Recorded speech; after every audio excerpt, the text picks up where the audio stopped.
Más cuidado con cómo tratamos, ¿no? A veces podemos tratar a los ricos, a los que tienen carrera, a los importantes, los podemos tratar de una manera y a otros los podemos tratar de otra manera. Depende también del color de la raza, de la cultura que tenga, del lugar donde viva. De muchas maneras podemos hacer discriminación. Y Santiago, en el capítulo 2, en la primera parte del capítulo 2, nos habla y nos dice cuidado con la discriminación, cuidado con hacer acepción de personas, cuidado. Y después sigue adelante, a partir del versículo 14 hasta el 26, hablando también de, como hemos estado viendo, acerca de esa, la fe y las obras. La fe y las obras, y que la fe y las obras no son enemigos, sino que la fe y las obras son aliados, son amigos, forman parte del mismo paquete de la salvación. Uno puede decir que tiene mucha fe, pero si no hace obra, su fe es muerta. Lo repite en 3 ocasiones en Santiago. Y uno puede hacer mucha obra, y sin embargo no tener fe absoluta como los demonios, ¿no? Así que eso es lo que hemos visto. Y en el capítulo 3, Santiago va a hablar de otra cosa que es sumamente importante, que es acerca del hablar, digamos que el capítulo 2 es un capítulo que nos habla del hacer.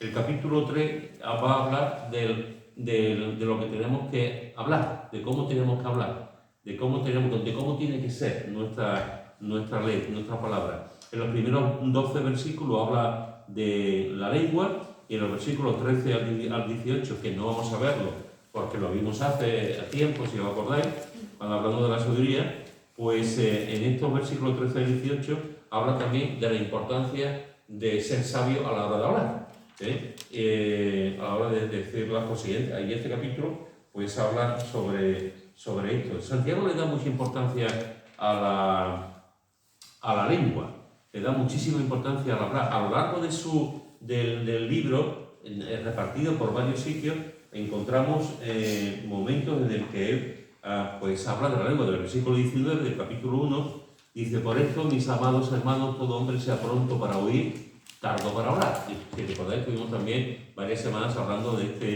este versículo. En el mismo capítulo, en el versículo 26, dice: si alguno se cree religioso entre vosotros y no refrena su lengua, sino que engaña en su corazón, la religión del tal es vana. Entonces, fijaros que Santiago está hablando de tenemos que ser tardos para hablar, y después también dice sí, que tenemos que tener la capacidad de refrenar la lengua. Y si no refrenamos nuestra lengua, pues realmente nuestra religión es vana. Y en el capítulo 4, versículos 11 y 12, vuelve a hablar de la lengua. Hermanos, no murmuréis los unos de los otros. El que murmura del hermano y juzga a su hermano, murmura de la ley, juzga la ley. Pero si tú juzgas a la ley, no eres hacedor de la ley, sino juez. Uno solo es el dador de la ley, que puede salvar y perder. Pero tú, ¿quién eres para que juzgue a otro? Y aquí vuelve a hablar, en este caso, de la murmuración. Y vuelve también a comentarlo en el capítulo 5, versículo 12. Pero sobre todo, hermanos míos, no juréis, ni por el cielo, ni por la tierra, ni por ningún otro juramento, sino que sea vuestro sí, sino que vuestro sí sea sí, y vuestro no sea no, para que no caigáis en condenación. Así que fijaros que va dejando por todo el libro, va dejando la preocupación que él tiene a la hora de hablar, y lo desarrolla bastante bien, bastante claro en este capítulo 3. El capítulo 3 comienza con el versículo 1, que dice: ¿quién quiere leerlo? Santiago capítulo 3, versículo 1. Hermanos míos, no pretendan muchos de ustedes ser maestros, pues como saben, seremos juzgados con más severidad. Muy bien, en la versión Reina Valera, que casi todos tenemos, es lo mismo. Dice, no, que está bien, porque no amplía. Es lo mismo, está diciendo lo mismo, Dice: hermanos míos, no os hagáis maestros muchos de vosotros, sabiendo que recibiremos mayor condenación. Eso es exactamente lo mismo, de otra manera, pero es lo mismo que ya ha habido en esa versión. Es lo mismo. La pregunta, hermanos, aquí es, no vamos a leer el resto de los versículos, porque lo vamos a hacer durante las próximas semanas, pero una pregunta es: ¿por qué Santiago, si va a hablar de la lengua, comienza con la figura del maestro? ¿Qué tiene que ver la figura del maestro con la murmuración, la crítica, el hablar, etcétera, etcétera? ¿Qué tiene que ver? No debería tener nada que ver. Pero cuando el maestro es falso, ahí sí. Los falsos maestros dicen lo que no se debe decir. Y dan una doctrina que no es la verdadera. Entonces, por ahí es por donde yo veo que pueda venir. Muy bien. ¿Alguien más? Porque hay muchos que son Yo creo sabios. que la palabra maestro no es por falso o no falso, sino que eran personas que tenían conocimiento. Y entonces, no todos tenemos ese conocimiento para hacernos maestros.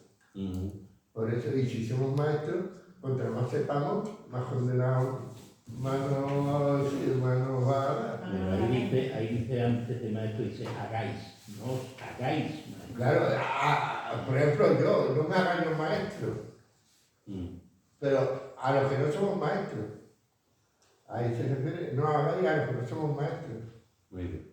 Nuria. No, que me recuerda cuando dice el Señor que no os hagáis sabios en vuestra propia opinión. Que hay muchos que son maestros y van dando clases de maestría de todo y a lo mejor no son, no sé, me da la impresión. Como el maestro Liendres, que de Sí, que no entiende, sí, ¿no? más o menos, sí. Más Más o o menos. menos. Creo yo, vamos. ¿Qué iba a decir, Richard? Que cuando tienes un ministerio, para mí maestro es igual al ministerio. Entonces cuando tienes un ministerio, en cierto modo estás más al público, estás más visual, estás más... Entonces tienes mayor congregación puesto que tu testimonio tiene que ser mayor. Entonces, tú puedes estar dando un estudio súper bueno, puedes ponerte allí a presidir súper bien, pero después, por ejemplo, Tu vida no es lo mismo. difiere mucho de lo que realmente estás hablando. Es interesante porque fijaros que efectivamente tiene que ver mucho. Tiene que ver mucho. Y Santiago no es que se haya ido la olla al poner este ejemplo, que tiene que ver con el tema del hablar. Y comienza con un ejemplo muy gráfico, como es el ejemplo efectivamente de la lengua, del maestro. Y fijaros que comienza como en tantas otras ocasiones en el libro, comienza desde un punto de vista muy pastoral, hermanos míos.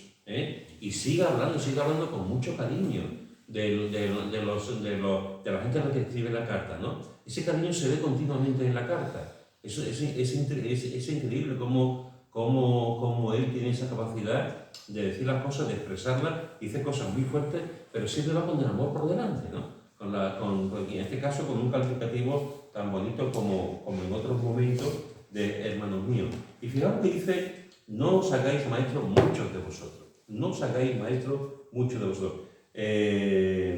Fijaos que comienza esta parte de su epístola hablando de los maestros y hablando de la lengua, comienza con una prohibición. No os hagáis maestros. Muchos de vosotros. El verbo hagáis está en el tiempo presente del modo imperativo. Es decir, Santiago está prohibiendo algo que ya se estaba haciendo.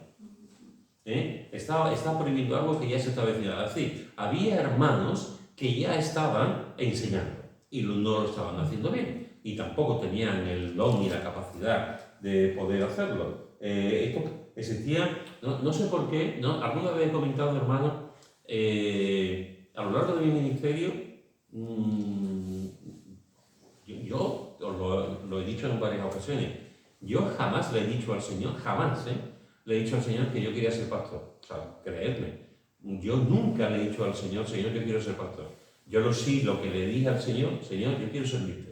Eso sí se lo digo. Y se lo sigo diciendo. El Señor, por motivos que yo ya conozco, me llevó por un camino y me dio capacidades pastorales y tal. Pero yo nunca le dije al Señor, Señor, yo quiero ser pastor, yo quiero servirte.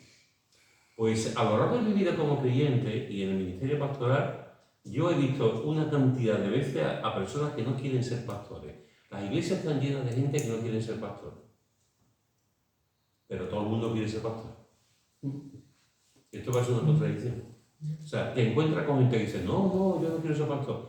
Pero en el fondo después tú ves a gente, esos mismos que te dicen que no quieren ser pastor, que la buscan de tal manera, que hacen las cosas de tal manera que buscan las triquiñuelas de tal manera para ser pastor. O sea, no sé lo que tiene la figura del pastor que a tanta gente la atrae, no sé exactamente por qué. Pues con los maestros puede pasar igual. Con los maestros puede pasar. Hay gente que pueden ser maestros. ¿Os acordáis de la iglesia de Corinto? La iglesia de Corinto eran famosos porque eran muy carismáticos, porque tenían, ellos buscaban mucho los dones del Espíritu Santo. Era una iglesia que tú dices, oye, era una iglesia realmente, que buscaba muy... Pero sin embargo es la iglesia más carnal que encontramos en el Nuevo Testamento.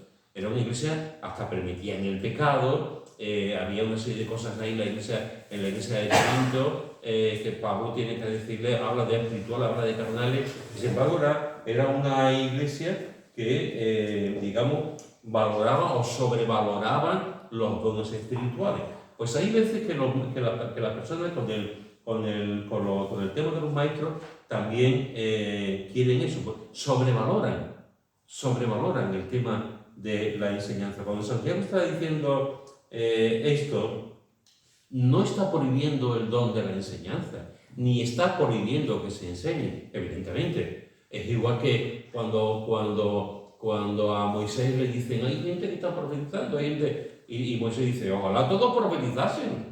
O sea, ojalá, si esto no es un problema, ojalá todo Israel profetice, significa que están en íntima comunión con Dios. Aquí Santiago no está diciendo, no, lo que Santiago está diciendo es, cuidado con aquellos que no poseen el don, cuidado con aquellos que no tienen las características para enseñar, y cuidado con aquellos que lo hacen por motivos espurios, por motivos falsos. Cuidado con aquellos que simplemente por ponerse en un sitio, digamos, de cierta importancia, entre comillas, quieren estar ahí para enseñar. Eso es lo que se refiere Santiago. No porque no se tenga el don de enseñar, sino por qué, el fondo de por qué una persona quiere enseñar. Y evidentemente cuando tú vas a la Biblia y cuando tú vas al Nuevo Testamento, la enseñanza, el don de maestro, es uno de los dones más importantes y esenciales que encontramos en la Escritura. Mira lo que dice en Efesios, en el capítulo 4, versículo 11. Efesios, capítulo 4, versículo 11. Y lo tengo, lo puede leer. Y él mismo constituyó a unos apóstoles, a otros profetas, a otros evangelistas, a otros pastores y maestros. Muy bien, fijaros que aquí se está hablando de los ministerios. Y fijaros que se mencionan 5 ministerios. Apóstoles, profetas, evangelistas, pastores y maestros. Pastores y maestros. Después vamos a hablar un poquito más de este versículo. Pero mira lo que dice en 1 Corintios capítulo 12, versículo 28. 1 Corintios capítulo 12, versículo 28. Quien lo tenga lo puede leer. 1 Corintios capítulo 12, versículo 28. Y a unos puso Dios en la iglesia, primeramente apóstoles, luego profetas, lo tercero maestros, luego los que hacen milagros, después los que sanan, los que ayudan, los que administran, los que tienen don de lengua. Muy bien, fijaros que comienza diciendo a unos puso Dios, igual que hemos visto en Efesios, aquí vemos que a unos Dios puso primeramente apóstoles, luego profetas y en tercer lugar maestros. Y ahora vamos a Romanos capítulo 12, versículo 7. Romanos capítulo 12, versículo 7. ¿Quién lo tiene? Bueno, 6 y 7. Romanos capítulo 12, versículos 6 y 7. De manera que, teniendo diferentes dones, según la gracia que nos es dada, si el de profecía, úsese conforme a la medida de la fe, o si de servicio, en servir, o el que enseña, en la enseñanza. Y aquí encontramos lo mismo. Aquí está hablando de diversos dones, y lo que está diciendo el apóstol Pablo es que se use. Y el que tenga el don de la enseñanza, que lo use. Así que fijaros que en estos textos que hemos leído, se nos habla del don de la enseñanza. El don de la enseñanza. Se nos habla que en la iglesia primitiva, igual que hoy en día, estaban lo que conocemos como los maestros de la palabra. Y aquí creo que es pertinente una pregunta, porque nos va a ayudar a situarnos. ¿Qué entendemos por enseñanza? ¿Qué entendemos nosotros cuando se habla de un maestro que enseña? ¿Qué entendemos nosotros por enseñanza? A, B, C, D, I, o 2 más 2, 4. ¿Qué entendemos por enseñanza espiritual, bíblica? Que conozca la ley, que conozca la escritura, que conozca a Dios, porque si no conocemos a Dios, entonces no nos va a servir de nada. Vale, ¿alguien más? Yo opino eso, pero que estén dirigidos por el Espíritu Santo, ¿no? Cuando enseñan, cuando son maestros, ¿no? Muy bien. ¿Alguien más? La sana doctrina. Muy bien, en la sana doctrina. Muy bien. El Evangelio. El Evangelio. Muy bien. Pues fijaros que esto es importante, hermano, que podamos entender realmente, que todos podamos saber un poquito, tener una idea de lo que entendemos por enseñanza. Porque si tú entiendes la enseñanza de una manera y yo la entiendo de otra, podemos tener ciertas discrepancias. Por eso es importante que podamos entender realmente y todos podamos estar de acuerdo en el concepto, la definición de lo que es la enseñanza. Yo os digo una definición que escribí que dice: podemos decir que es la habilidad que Dios da a una serie de personas para poder sacar a luz toda la verdad bíblica y transmitirla adecuadamente y claramente al pueblo de Dios. Es decir, es la habilidad que Dios da a una serie de personas, es un don, que da a una serie de personas para sacar a luz todo lo que encontramos en la Escritura, la verdad, la palabra de Dios guiada por el Espíritu Santo, y transmitirla adecuadamente y claramente. Si tú tienes el don de enseñanza y transmites la palabra de Dios, pero no la transmites claramente y es un batiburrillo, no te enteras de nada, tú no tienes el don de la enseñanza. Tienes que transmitir la palabra para que los demás puedan aprenderla y vivirla. Por lo tanto, la enseñanza es algo que es un don de Dios. Un don de Dios.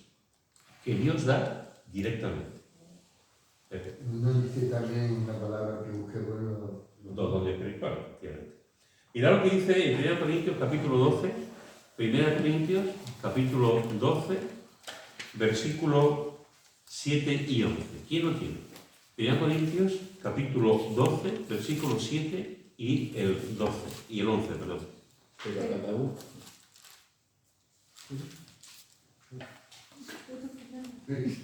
Cada uno le es dada la manifestación del Espíritu para provecho. Y el 11. Pero todas estas cosas las hace uno y el mismo Espíritu, repartiendo a cada uno en particular como Él quiere. ¿Qué vemos aquí en estos dos textos? ¿Qué vemos? El Espíritu Santo, el que él da el don de la capacidad de Hermanos, esto es tremendamente importante. O sea, el Espíritu, si tú piensas en un don, me da igual el don que tú pienses, de los que aparecen en la Biblia. El don es el mismo Espíritu Santo quien lo da. Es Dios quien lo está repartiendo, quien lo está dando. Es decir, y esto nos ayuda. Ningún don lo da ningún hombre. Ningún don lo da ningún concilio. Ningún don lo da una determinada denominación. El don lo da Dios. Lo da Dios.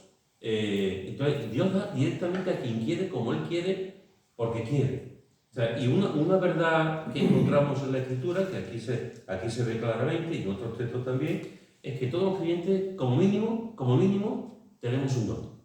Tenemos un don. Cuando en el momento en que tú te conviertes, pasa algo milagroso. En el momento en que tú te conviertes, el Espíritu Santo viene a morar en tu cuerpo. Y somos templo del Espíritu Santo. Eso es un misterio. Ya no hace falta el tabernáculo, no hace falta un templo. Somos templo nosotros del Espíritu Santo. Cuando tú te conviertes, automáticamente nuestros pecados son perdonados. Eso es algo tremendo. Cuando tú te conviertes en lo que conocemos como la conversión, el Señor nos ve limpio, somos justificados, somos redimidos, y así podríamos, o sea, en un momento, el momento de la conversión, que a veces con el paso de los años descuidamos tanto, como dice el autor de Hebreo, es algo tremendo. En un momento que creemos, pasan todas estas cosas a la misma vez. Y en ese momento también, el Espíritu Santo nos da un don a cada uno de nosotros. Y hay creyentes que Dios no solamente le da un don, hay creyentes que Dios le da 2, le da 3, le da 4, le da 5. Ningún creyente tiene todos los dones. Eso solamente lo tiene Jesús. Ningún creyente tiene todos los dones, pero todos los creyentes tenemos como mínimo un don. Y aquí entendemos que el don de la enseñanza, como todos los demás, El don de la enseñanza lo da Dios, no lo da nadie. Otra cosa, como decía también Pepe antes, otra cosa es que con el paso del tiempo nosotros ya estamos madurando, somos creyentes, vamos creciendo, vamos leyendo la palabra, vamos conociendo la palabra, somos miembros de la iglesia, nos hemos bautizado, estamos en comunión con una iglesia local, buscamos al Señor. Otra cosa es que con el tiempo le digamos, Señor, yo quiero un don, y podemos anhelar un don espiritual. También nos invita Pablo también a hacerlo en 1 Corintios, ¿no? También dice que podemos anhelar, orar por los dones, y una persona puede decir, Señor, a mí me gustaría tener el don de la enseñanza. ¿Por qué no se lo vas a pedir? Señor, yo quisiera tener el don de la enseñanza. Y tú se lo pedimos. Después tiene que haber una serie de cosas que entendamos que realmente Dios lo da. Pero que es algo que por pedirlo, o sea, no igual que a lo mejor otras personas pueden pedir otro tipo de dones, ¿no? O sea, pero como principio, lo que nos dice la Escritura es que todos los que estamos aquí, menos Raquel, que no tiene ninguno, todos los que estamos aquí, todos los que estamos aquí tenemos como mínimo un don. Como mínimo un don. Y entre esos dones que Dios da a personas, y déjame decirte, por su pura voluntad. Porque Él quiere, Él hace así, te di un don a ti y a ti te di otro. Y aquí entramos en algo que debe ser algo sumamente hermoso para nosotros. Yo no me puedo enfadar con lo que Dios hace. Si a ti Dios te ha dado un don y a mí me ha dado otro, yo no puedo tener envidia de ti. Yo no puedo tener celos de ti, porque ha sido Dios quien te lo ha dado. Es el Espíritu Santo quien te lo ha dado. No ha sido... Entonces, a veces encontramos en guerra de guerrilla entre los creyentes del pueblo, es que este tiene un don y no... Entonces, no tengas celos de ninguno, no tengas envidia de ningún hermano, porque eso es algo que es Dios quien lo... y a ti te ha dado uno. Preocúpate por el tuyo. Preocúpate por el tuyo en multiplicarlo, ¿no? Como los talentos, ¿no? Y ponerlo en la obra de Dios. Y otra cosa que encontramos en la Escritura es que hemos visto, y vamos a volver a leerlo, en Efesios, en el capítulo 4, Efesios capítulo 4, versículo 11. Efesios capítulo 4, versículo 11. ¿Quién quiere volver a leerlo? Y él mismo constituyó a unos apóstoles, a otros profetas, a otros evangelistas, a otros pastores y maestros. ¿Qué te llama la atención aquí en este texto hablando de los maestros? Que el Señor Pastores y maestros, ¿no? Pastores y maestros. En el griego no hay una diferencia de comillas, como pasa con los otros. Une los dos términos. ¿Por qué el pastor tiene que ser maestro? Porque es el que enseña a las ovejas, el que enseña al rebaño, el que enseña a la iglesia. Ajá. Es interesante porque fijaros que está hablando de hay creyentes en la iglesia que son apóstoles, otros que son profetas, otros que son evangelistas, muy bien. Pero hay un don, o sea, hay un momento en que se unen en una persona dos dones. Y está hablando pastores y maestros. Como muy bien dice María Carmen, si una persona está en el ministerio de la iglesia y un pastor, por definición, tiene que enseñar la palabra. Si el pastor, su herramienta de trabajo es la Biblia, y tiene que, entre otras cosas, tiene que enseñar la palabra, si no tiene el don de la enseñanza, ¿cómo va a enseñar la palabra? Es verdad que puede tener otros requisitos, Es verdad que un pastor puede ser una persona con corazón de pastor, puede tener mucho amor hacia las ovejas, visitar, o sea, pero la herramienta básica, que es la enseñanza, y que los demás se enteren, no pueden nutrir, pueden hacerlo de otra forma, ¿no? Y la iglesia puede estar muy contenta con ese pastor, pero no pueden nutrir porque no es lo suyo, no tiene esa capacidad de enseñar, de nutrir a las ovejas con la palabra de Dios. Porque, por ejemplo, pastor y predicador no es lo mismo. No es lo mismo. Por eso digo que tendrá que ver algo con el maestro. ¿O no Pues vamos a ir viendo, vamos a ir desgranando. Vale. Mira lo que dice en 1 Timoteo capítulo 3, versículo 2. 1 Timoteo capítulo 3, versículo 2. Pero es necesario que el obispo sea irreprensible, marido de una sola mujer, sobrio, prudente, decoroso, hospedador, apto para la enseñanza. Otra vez, en la versión tuya, ¿qué pone? Así que el obispo debe ser intachable, esposo de una sola mujer, moderado, sensato, respetable, hospitalario y capaz de enseñar. Apto para enseñar, capaz de enseñar. Así que fijaros que encontramos en Efesios que el pastor debe ser maestro para enseñar la palabra. Aquí en los calificativos, en los requisitos, tantas veces olvidados en las iglesias, de los requisitos espirituales que tienen que tener los pastores, ancianos, obispos de la iglesia, se nos dice que esa persona o esas personas tienen que tener capacidad para enseñar, apto, capaz, que tiene que ver con el don que Dios también le ha dado. Y en Tito, en el capítulo 1, versículo 9, Tito, capítulo 1, versículo 9, ¿quién lo tiene? Retenedor de la palabra fiel, tal como ha sido enseñada, para que también pueda exhortar con sana enseñanza y convencer a los que contradicen. Muy bien, el pastor tiene que ser retenedor de la palabra fiel. Retenedor de la palabra fiel. Y eso es interesante.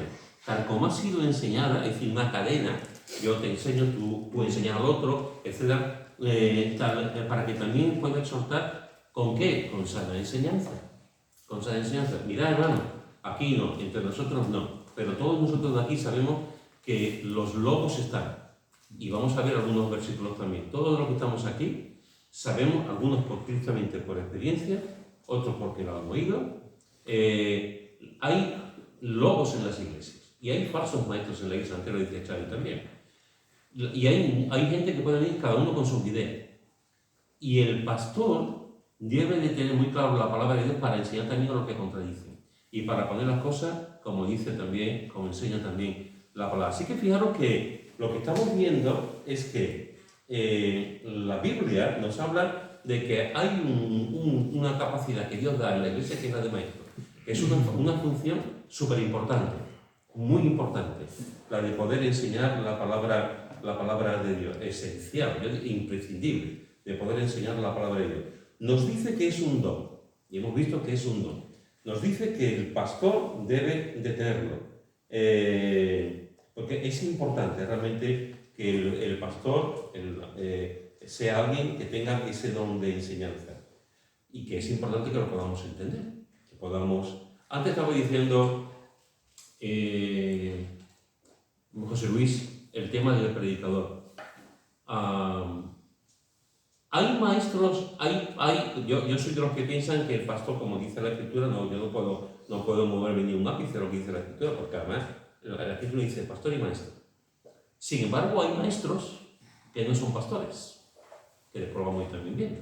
Es decir, Dios da dones a la iglesia de personas que enseñan, aunque no tienen la capacidad pastoral, pero tienen esa capacidad de enseñar al pueblo de Dios.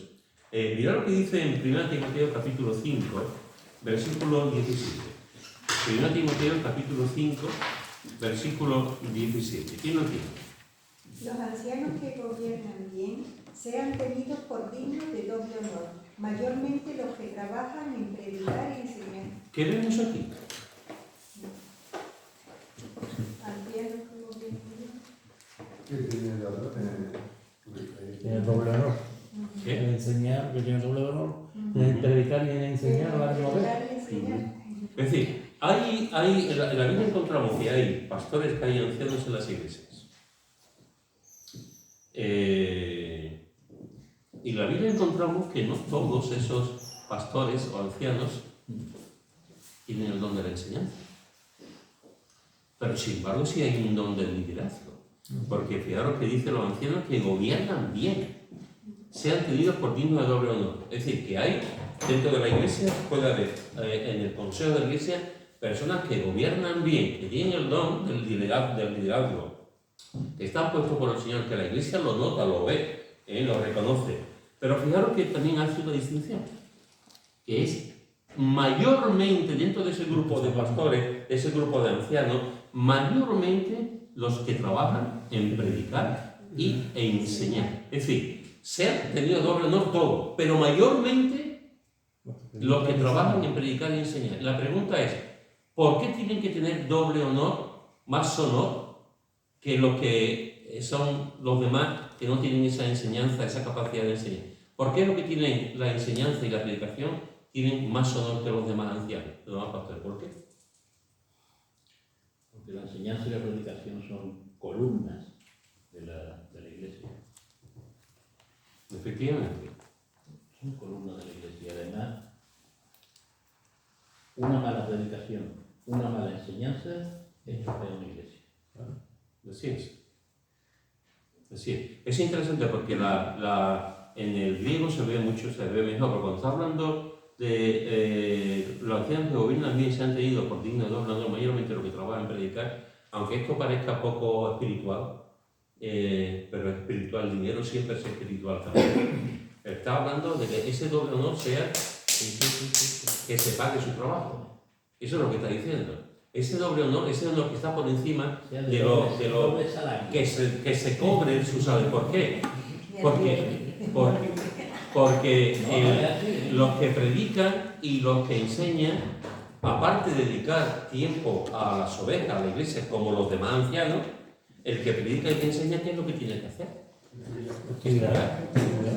Estudiar, orar, dedicar tiempo.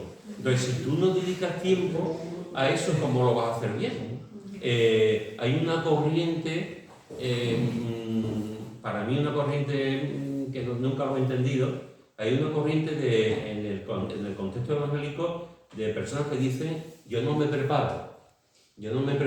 Es el Espíritu Santo, el que me tiene que... Entonces tú vas el domingo a la predicación o vas y tú no, es el Espíritu Santo el que tiene que preparar. Yo eso no lo he entendido nunca.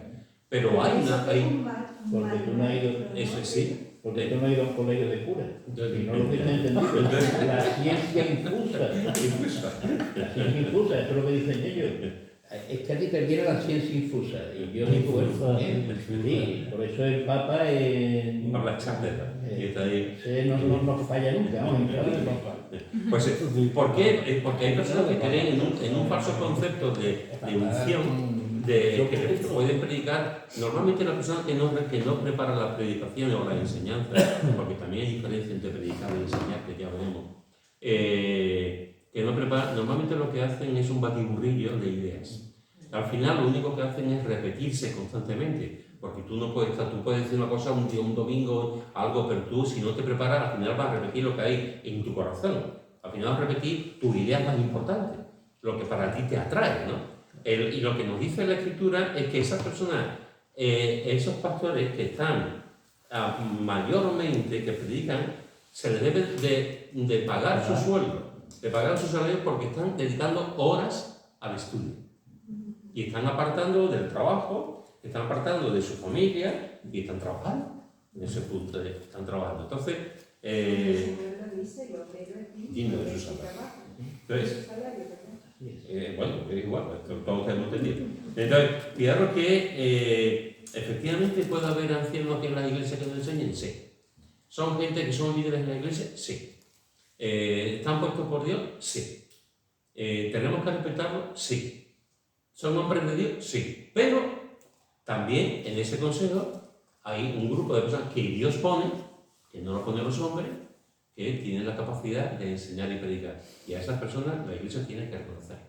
Y una manera de reconocerlos es honrándoles con un salario, con un sueldo. Por lo tanto, el maestro es una capacidad que Dios da, es un don que Dios da. El pastor debe tenerlo. Y aquellos que que tienen ese don, la iglesia también tiene que ayudarles y reconocer ese don, entre otras cosas, con el dinero. Mira lo que dice en 2 Timoteo capítulo 2, versículo 15. 2 Timoteo capítulo 2, versículo 15. Y lo tiene. Procura con diligencia presentarte a Dios aprobado, como obrero que no tiene de qué avergonzarse, que usa bien la palabra de verdad. ¿Qué tal? ¿Qué os parece este texto? Y lo unimos un poco a lo que hemos hablado al final, en cuanto a la preparación. Es que procura con diligencia. Es decir, ¿qué significa diligencia? Ligerito. Ligerito. Esmero. Esmero. Con deseo, procura, con diligencia, con trabajo, con esmero, presentarte a Dios aprobado. ¿Sabéis, hermano?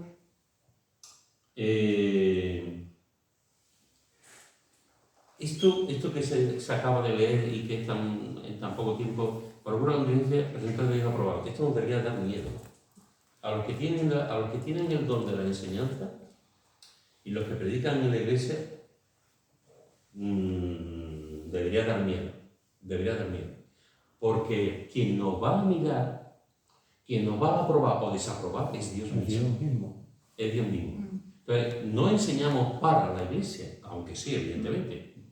No se predica para la iglesia, aunque sí, evidentemente. Estamos con la lupa puesta. Sino que la lupa. ¿Qué? Que vamos a hacer mirar con lupa, por Dios. Porque a veces estamos más interesados en la gente, en la respuesta de la gente, en lo que piensa la gente y en la aprobación de la gente que en la aprobación de Dios.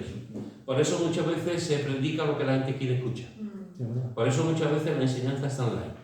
Por eso porque la palabra de Dios no nos pone en la conciencia realmente, en la tesitura de obedecer la voluntad de Dios. Y el maestro, la maestra, el maestro, tienen que presentarse ante Dios aprobado. Aprobado. Y mira que dice, como obrero que no tiene de qué avergonzarse. Cuando una persona hermano, hay muchos trucos en la enseñanza. Hay muchos. Yo he visto muchos trucos en la enseñanza. Yo he visto muchas maneras de mover a la gente.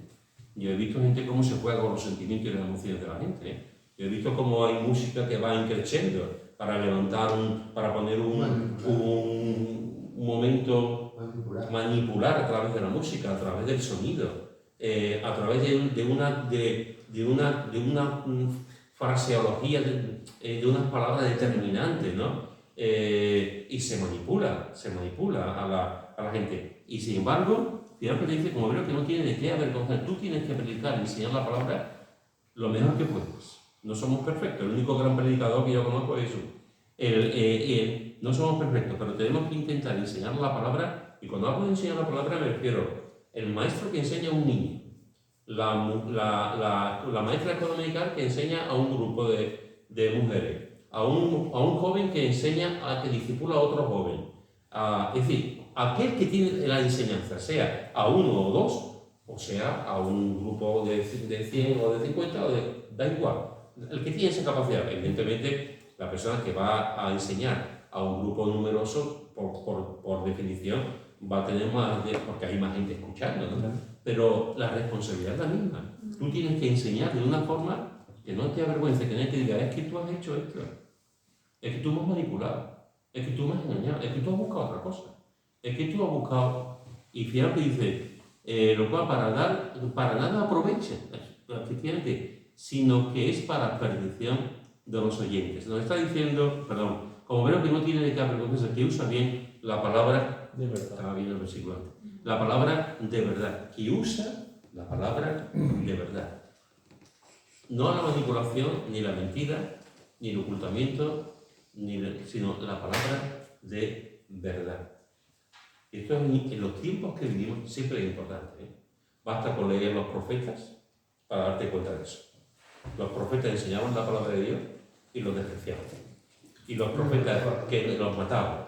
Y los profetas que no predicaban la palabra de Dios le daban la aplauso. Esto se ve constantemente en los profetas, ¿no? Pues aquí lo que nos está diciendo es que el maestro, el que enseña la palabra, debe procurar con diligencia, con ganas, con deseo, con anhelo, presentarse a Dios aprobado, como hebreo que no tiene nada, que usa bien la palabra de verdad.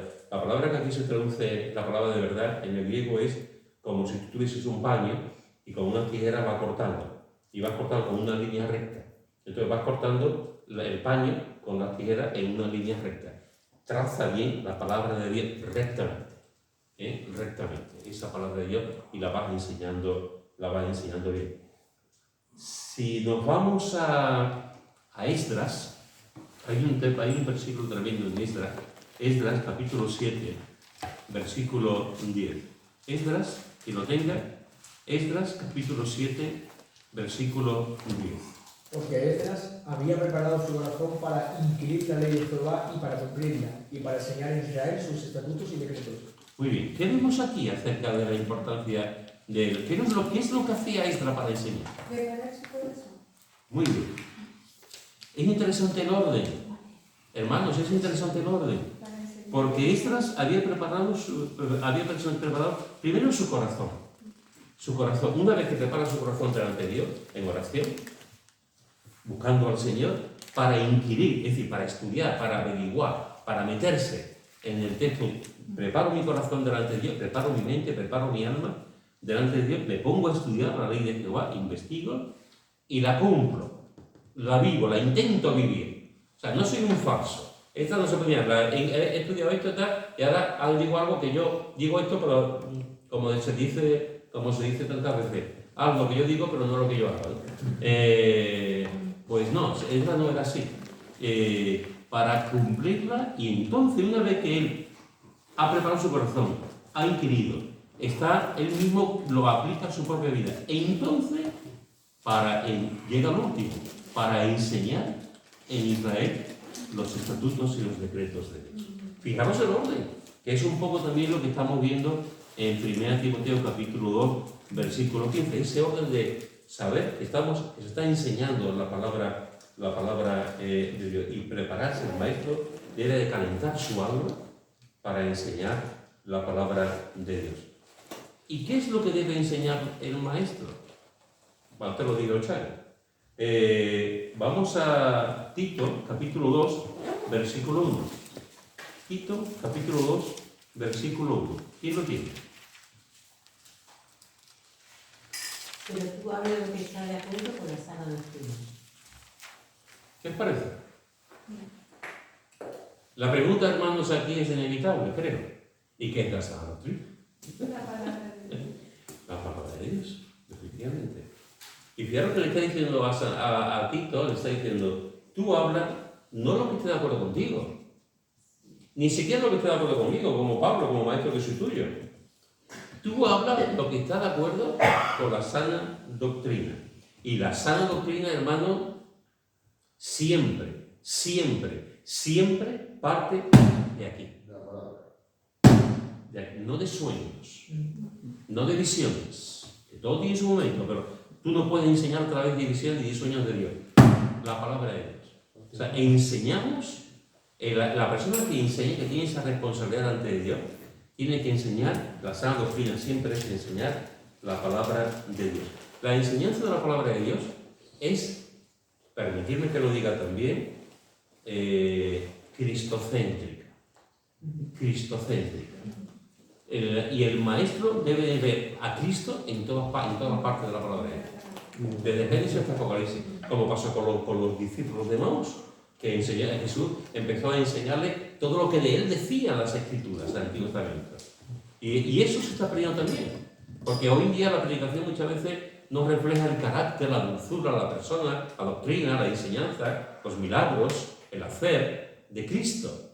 Y la palabra de Dios, el predicador, no sé, cuando vemos, por ejemplo, las profecías, cuando vemos las profecías de Cristo, muchas de esas profecías, los apóstoles y la iglesia primitiva lo cogieron de salmos del Antiguo Testamento. Y en una primera lectura, dice, ¿esto qué tiene que ver con Cristo? Sin embargo, los apóstoles cogieron esos textos y dijeron que se refería a Cristo. Después, en una segunda lectura, más reposadamente, tú dices, ah, sí, esto es por esto y por esto y por otro. Pero los apóstoles cogían versículos del Antiguo Testamento y dicen, este versículo tiene que ver. Pero lo hacen, porque ellos están viendo a Cristo en todas partes. Entonces, y esa forma de enseñar lo estamos descuidando. Y tenemos que, la sana doctrina tiene que ver con la palabra de Dios, con la enseñanza solamente de la palabra de Dios. Por supuesto, después puede venir ejemplos y mil cosas, ¿no? Pero la enseñanza tiene que partir de la palabra de Dios y tiene que ser ver a Cristo. Hace poco estaba escuchando un hombre, un predicador, que estaba hablando, estaba contando que claro, él es predicador, pero también he visto muchos predicadores. Y él estaba diciendo, yo hay veces, no sé si me fue el otro día con Charlie en la radio, estaba diciendo, yo hay veces que veo a pastores, a maestros, a predicadores, dice, yo a mí no me dicen nada. O sea, te queda como, no te enteras de nada. Palabra bonita, dice, pero ¿a dónde me ha conducido este hombre? ¿Qué me está enseñando? ¿En qué me dice que tengo que cambiar? ¿En qué me...? O sea, escucha. Dice, y estaba diciendo, no sé si ya digo, no sé si lo he quedado con Charo, yo estaba leyendo, no me acuerdo. Y estaba diciendo, dice, y uno, estaba poniendo algunos ejemplos, y estaba hablando de, ya me acuerdo, era un libro. Y decía, el autor del libro decía, en una conferencia que escuchó varios predicadores y eran todos por lo alto, ¿no? Todo muy bien puesto, muy bien dicho, muy bien cosas. Y dice, salió uno, abrió la Biblia y a partir de que habló, yo solamente vi a Cristo. A partir de que habló, yo solamente vi a Cristo. Cuando antes solamente lo había visto a los demás, había visto solamente al hombre. El auténtico maestro, el auténtico predicador es cuando tú estás viendo a la persona y dices, no te veo a Cristo. No te escucho, estoy escuchando a Cristo. Cuando eso ocurre, que es lo que tenemos que intentar, es decir, la palabra mía, la palabra de un hombre, la palabra de un mujer sirve para mucho. Es Cristo. Entonces, cuando eso ocurre, la predicación ha llegado realmente a su punto culminante, porque tú te pones detrás de Cristo. Nosotros no nos ponemos delante de Cristo, sino detrás de Cristo. Cristo coge el púlpito y cuando tú estás predicando, estás enseñando, estás viendo a Cristo y la gente tiene que ver a Cristo en esa predicación, en esa enseñanza. Y la Escritura, la sana doctrina, la palabra de Dios es cristocéntrica y además es saludable. Por eso dice, pero tú ahora lo que estás de acuerdo con la sana doctrina, porque es sana. No es maléfica, no es mala, no es un veneno, no nos produce ningún mal. La sana doctrina es eso, sana, nos edifica, nos causa bien. Y eso realmente, hermanos, es tremendo. La sana doctrina nos cicatriza las heridas, nos ayuda a continuar, nos levanta, nos da fe, nos da esperanza. Hay tantas cosas beneficiosas con la sana doctrina. Nos llena de amor. Nos llena de amor. Nos confronta también, ¿no? Nuestra forma de vivir. Si que te confronta, no te trae de nada. Se cuenta pasa que no recuerdo el nombre ahora. Es un predicador bastante conocido, no recuerdo ya con el Señor hace ya un par de siglos. Pero bueno, no recuerdo el nombre. Pero de este predicador se decía que cuando él predicaba, muchas veces se quedaba en silencio, la iglesia estaba allí, el predicador del púlpito se quedaba en silencio y miraba a la derecha, o a la izquierda, miraba a la derecha. Y la gente se quedaba diciendo. Y este predicador, la gente decía, era un predicador que llegaba, que la gente estaba, era un hombre que dio uso mucho, y decían, es que cuando se para, parece que está escuchando la voz de Jesús. Y la gente quedaba, parece como si estuviese escuchando la voz de Jesús. Expectante, ¿no? ¿Qué? Se quedaban expectantes. Porque se para. Era como si estuviese escuchando la voz de Jesús, ¿no? Cuando una persona realmente enseña la palabra de Dios que es sana, realmente los efectos de esa enseñanza es tremenda. Y para terminar, dejarme deciros que en eso es lo que se tiene que ocupar el maestro, el predicador también.